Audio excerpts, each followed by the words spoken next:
আমাদের দেশে এটা হচ্ছে নতুন এই ড্রাগটা। বিদেশি মদ হচ্ছে ৭৯ বোতল বসুন্ধরা আবাসিক এলাকার একটা ভবনে অভিযান চালিয়ে সেখানে যারা ভাড়া ছিলেন, যারা ফ্ল্যাটে, সেখানে তল্লাশি চালিয়ে ভেজাল মদের একটা তৈরির পূর্ণাঙ্গ অবকাঠামো এবং সরঞ্জাম, বিপুল পরিমাণ অবৈধ মদ, ভেজাল মদ তৈরির কেমিক্যাল উদ্ধার এবং ২ জনকে গ্রেপ্তার করা হয় এখানে। আর এরই পাশাপাশি জোয়ার সাহারা এলাকা আরেকটা জায়গায়, আবাসিক এলাকায় অভিযান করা হয়েছে। সেখানে মদের মজুদ এবং সরবরাহ সংক্রান্ত আলামত উদ্ধার করা হয়েছে।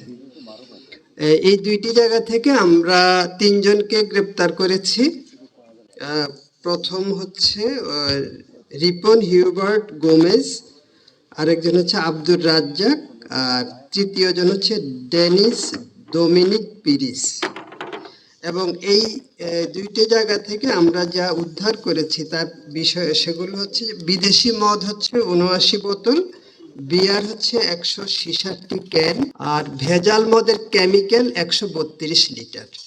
তো এরা যেটা করতো সেটা হচ্ছে তাদের এখানে একটা টিউনিং করে সেই কারখানাটাতে বিদেশি যে মদ আছে সেগুলো তাদের কাছে ছিল, যেগুলো ওয়াশ সেগুলো ছিল, এবং কেমিক্যালগুলো তারা টিউনিং করে এবং নতুন একটা ইনট্যাক্ট মদের মতোই সেটা দেখা যাবে, বা গন্ধ, রং তারা টিউনিং করে যেন বোঝা না যায় যে মানে অরিজিনাল মদ যেরকম সেটাই যাতে বোঝা যায় সেরকম ভাবে তারা তৈরি করে এটা সরবরাহ করত।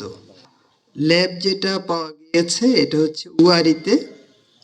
এটা আমরা প্রথমত হচ্ছে যে একটা জয়দেবপুর, সেখানে আমাদের একটা টঙ্গীতে একটা কোরিয়ার সার্ভিসের সূত্রে ধরে সেখানে কিছু ইয়াবা ট্যাবলেট বিদেশে পাচার করছিল কোরিয়ারের মাধ্যমে। সেখান থেকে আমরা তার সূত্র ধরে পাওয়া যায় প্রথমে একটা মেয়েকে আটক করা হয়, তার নাম হচ্ছে সুমেহরা তাসনিয়া, বয়স ২০। তার সূত্রদের তাকে জিজ্ঞাসাবাদের মাধ্যমে পরে জানা যায় যে তার এক বন্ধু বিদেশে থাকে, তার বাসা হচ্ছে ওয়ারিতে, তার বন্ধুর বাসা ওয়ারিতে। সেখানে গিয়ে দেখা যায় যে তার তথ্য মতে যে কুশ উৎপাদন সেখানে করা হচ্ছে। এবং আপনারা জানেন যে কুশ হচ্ছে গাঁজা জাতীয় এক ধরনের উদ্ভিদ, এবং যেটা রেজিন বা অন্যান্য বিষয়গুলো করে এটাকে সিনথেটিক ড্রাগ হিসাবে এটা ব্যবহার করা হয়। এবং আমাদের দেশে এটা হচ্ছে নতুন এই ড্রাগটা, এবং এটা সেখানে উৎপাদন করা হচ্ছিল। আমরা যার কথা বলছি যে ওই মেয়েটার বন্ধু মোহাম্মদ তৌসিফ হাসান, সে দুর্নিয়ন্ত্রিতভাবে সেখানকার ওই টোটালি তার বাসার মধ্যে একটা ল্যাবের আবহ সে তৈরি করেছে।